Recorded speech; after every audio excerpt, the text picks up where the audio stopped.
Our reading this morning comes from our forebear, Francis David, who in the 1560s had the courage to preach that there is a unity in the universe, to preach that God is one. Ancient words that help shape who we are today. In this world, there have always been many opinions about faith and salvation. You need not think alike to love alike. There must be knowledge in faith also. Sanctified reason is the lantern of faith. Religious reform can never be all at once, but gradually, step by step. If they offer something better, I will gladly learn.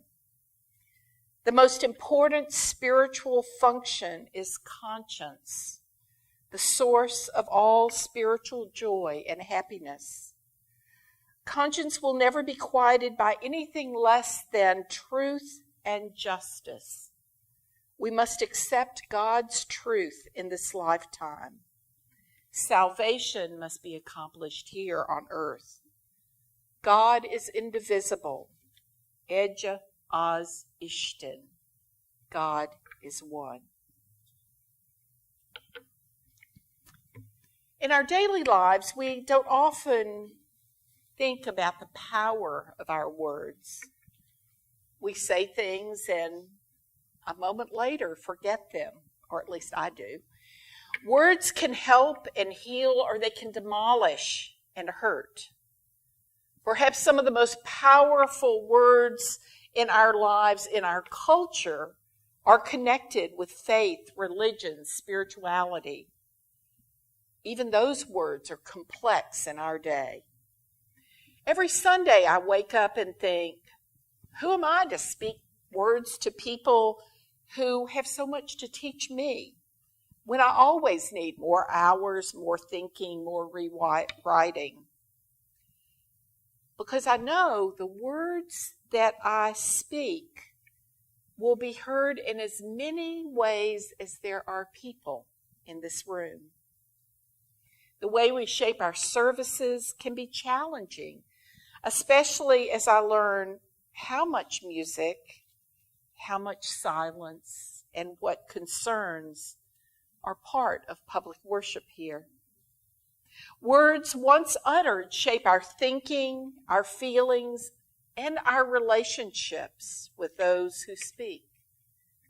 We have only to look at the words spoken by politicians in the last couple of weeks to see in proverbial neon lights how words can harm or show lack of compassion for others. Religious language has been a challenge for Unitarian Universalists for many years, particularly in the past few decades. As our reading this morning affirmed, there have always been many opinions about faith. We need not think alike to love alike. As I said, those words were spoken in the 1560s by someone who gave his life to broaden the understanding of religion and the sacred. I visited the prison cell where he died. Just a few short years ago, there was an absolute firestorm set off in Unitarian Universalist circles when at that time, Unitarian Universalist Association President Bill Sinkford, he was misquoted by a reporter following an interview, and the sermon the reporter heard Reverend Sinkford deliver in Texas.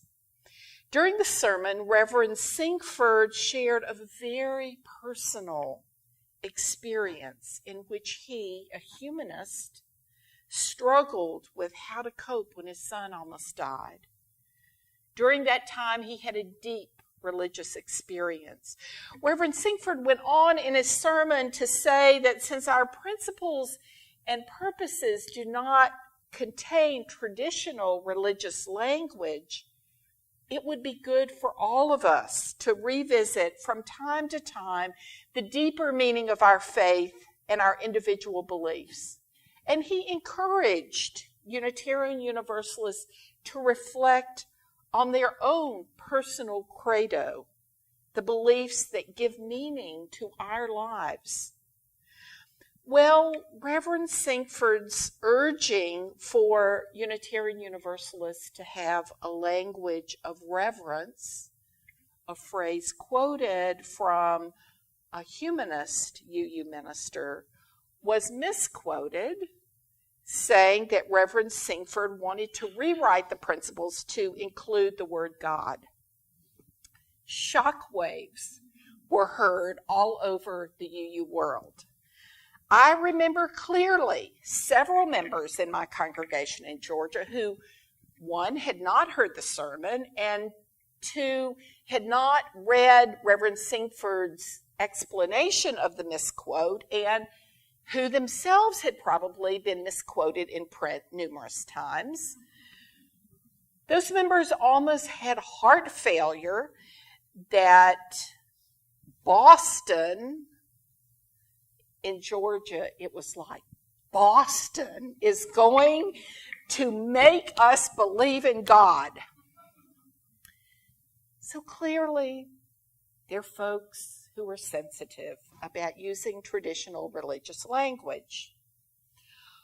Often, one of our challenges is to find words with which to meet everybody's beliefs. This can mean that as a faith tradition, we often lack clarity and language to express our core beliefs. We lack the language often to express what we believe. Hence, we are fair game as the brunt of UU jokes. What do you get when you cross a Mormon and a UU? Someone who knocks on your door and doesn't know why. So here's the disconnect for Unitarian Universalists. We believe strongly in honoring the individual search for truth, but we are sometimes challenged when members and friends within our communities use traditional faith language. Two examples, and one of them I admit is a few years old. When I was serving the Montgomery, Alabama congregation, two of my favorite people in the congregation would literally on Sunday mornings take out their piece of paper and their pencil to keep tally of how many religious words I used during the service. God, prayer, spiritual. There was a list. I think it irritated them that I didn't get upset about this. And after every service, I would say, "So how'd I do today?" Sometimes words didn't get mentioned. Other times, I went way over their approved limit. Just Friday, I had a chat with a dear friend. She asked what we were going to be talking about this morning, and I told her we were going to be talking about traditional religious language.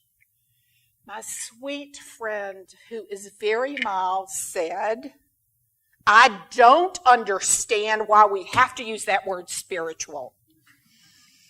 Why can't people use other words like awe and wonder?"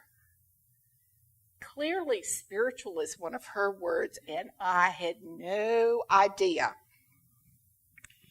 She went on to say, a bit more calmly, "I admit I have lots of work to do to heal my childhood experiences, and religious language is connected to my work."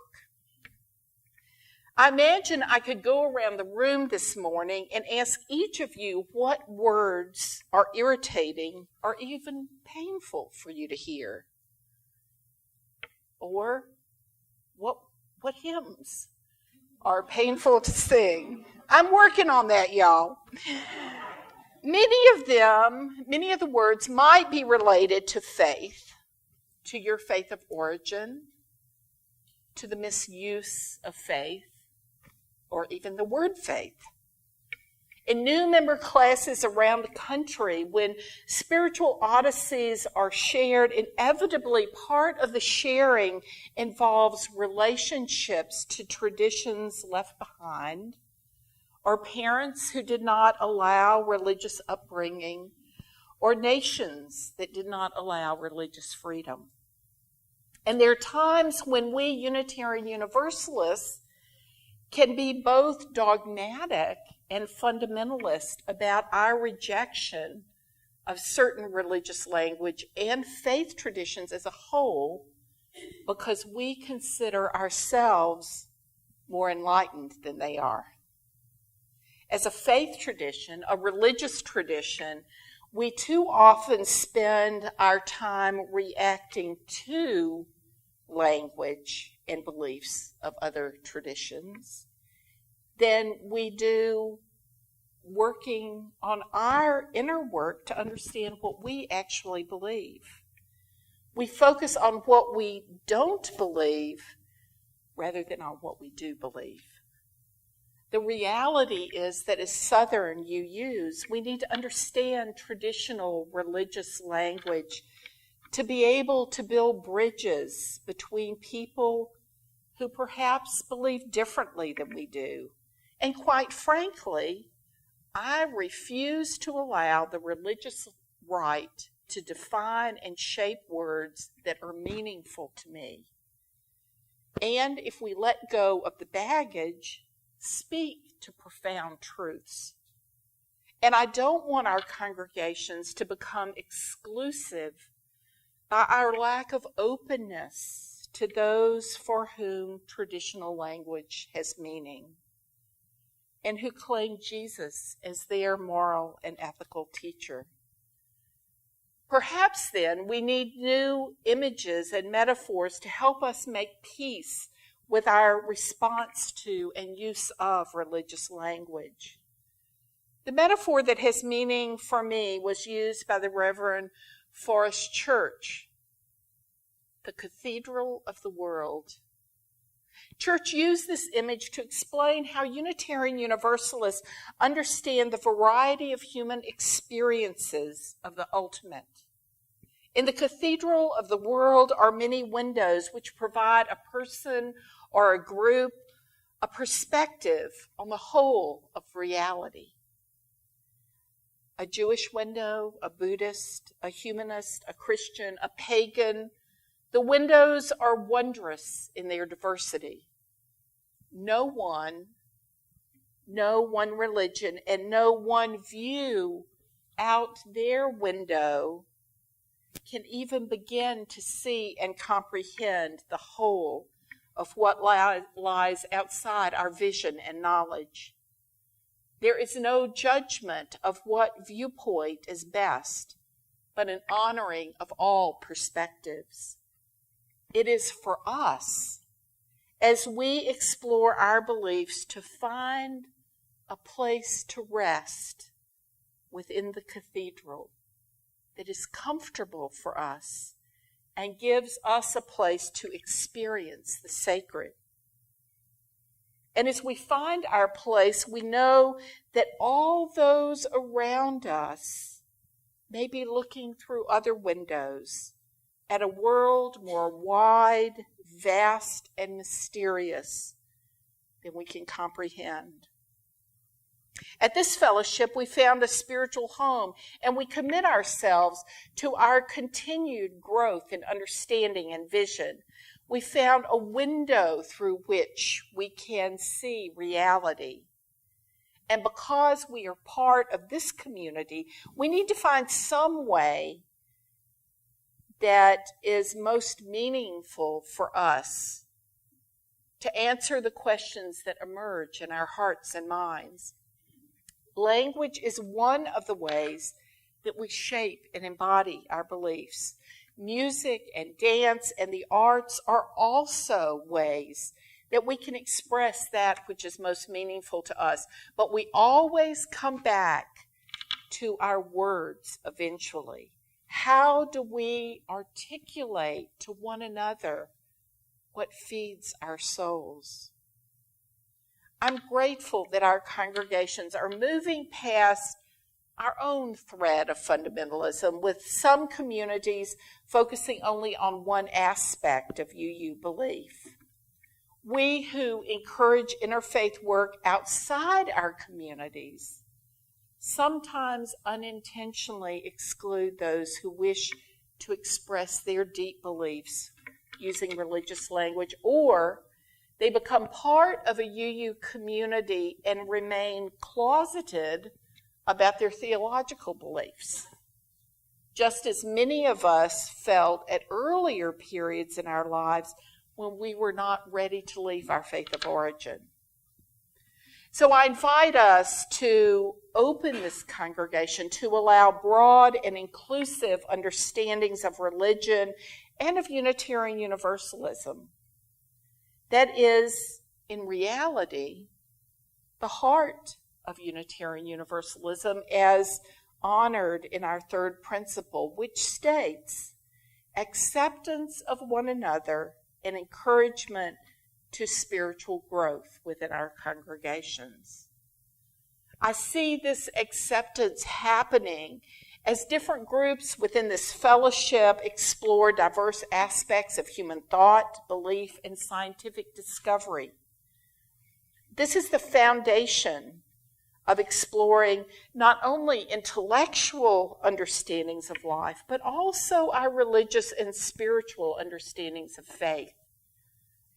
So I invite us to reclaim religious language in new and different ways. Let's take the words back and rediscover their meaning. To accomplish this, I hope that we can do two essential things.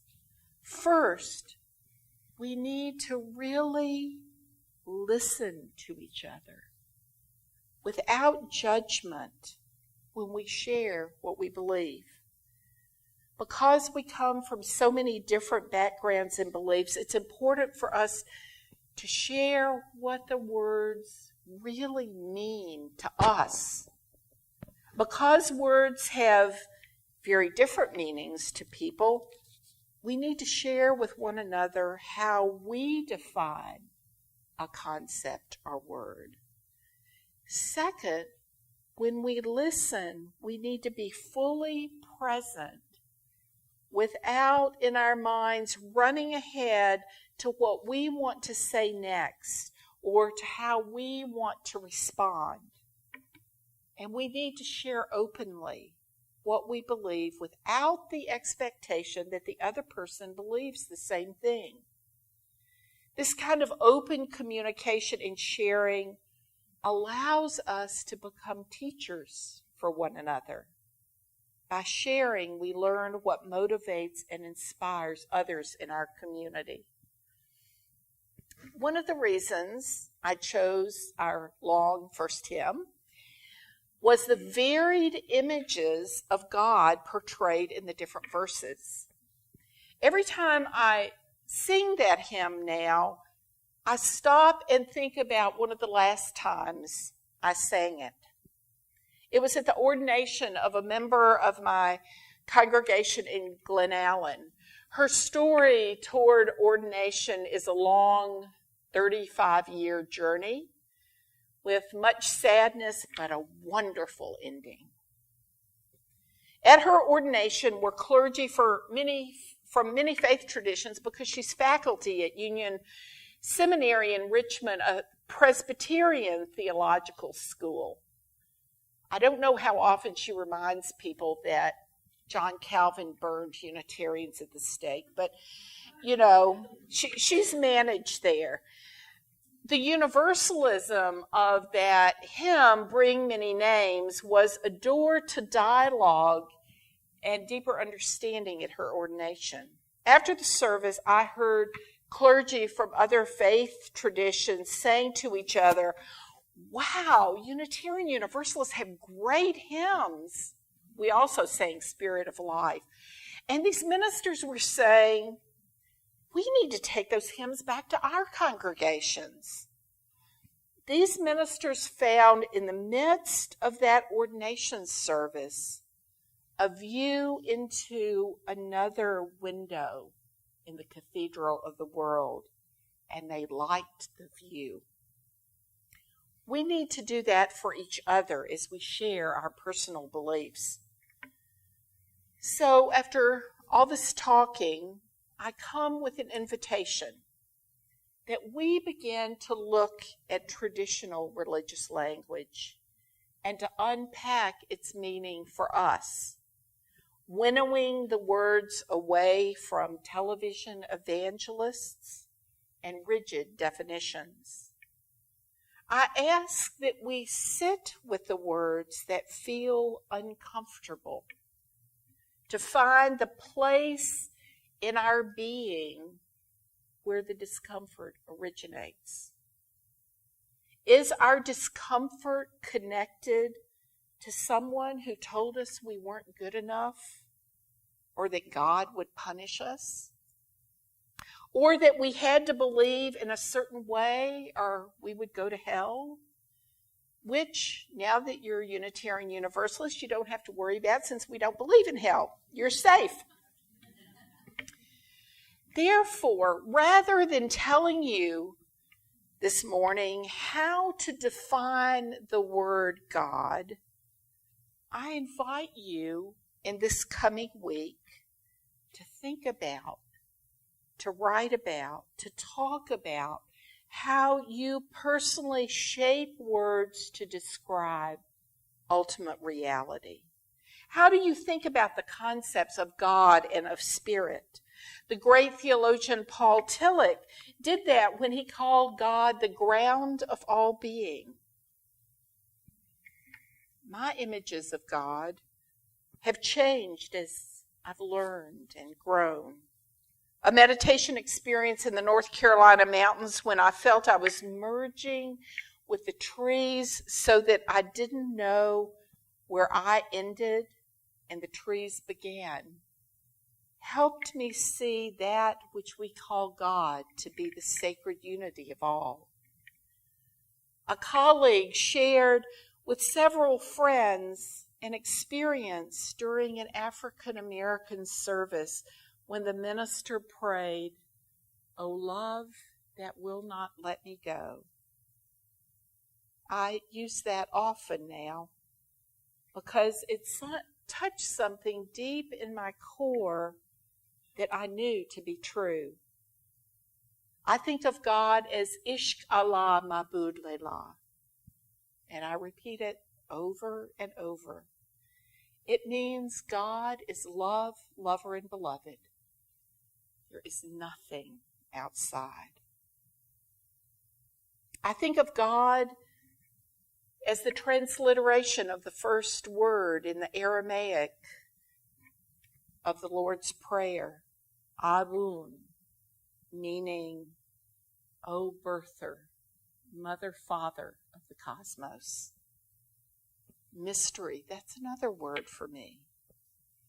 These are phrases that shape and reshape how I experience the sacred unity that many call God. And so when the word God is spoken, my heart holds all these images. Woven into my experience of sacred unity is spirit, a challenging word to talk about for me, for it's experienced more than defined.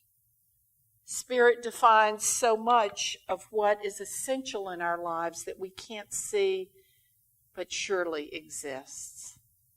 Love, the heart connection that we feel with others, the tugs on our hearts from somewhere that pushes us to engage in acts of kindness and justice. When I think of spirit in the religious sense, I always come back to that profound quote from the prophet Isaiah that began the ministry of Jesus. The Spirit of the Lord is upon me. It was a call to action and dedication. My most profound experiences of spirit have been as I sat with someone when they took their last breaths. Perhaps we might share with one another how our lives have been shaped by things of the Spirit, the ineffable that flows through and between and among us that is often too sacred to contain or divine. As I get to know you, I want to know what resonates in your heart. As I would begin writing and rewriting and throwing out and rewriting this sermon, I realized that I was challenged to talk to you about how you might experience or relate to the concept of God. Before we converse about these profound concepts, we need to look at some of the challenges that might block our communication. My window into the cathedral of the world is different than yours. So I realized I'm not sure how to articulate what you experience. You need to let me know. So I invite you this week to email me, to share what words resonate with you. And if it's okay, it might be interesting to put some of those understandings on the midweek news as a way for us to begin conversation and to explore together. Jay, it's a new use of technology. Let's use this as a way to sit and listen to each other. What view from the cathedral of the world shapes the vision of your life? Let's share with one another the many ways we see and express the sacred unity of reality. For as Rumi said, there are 1,000 ways to kneel and kiss the ground. There are 1,000 ways to go home again. Blessed be.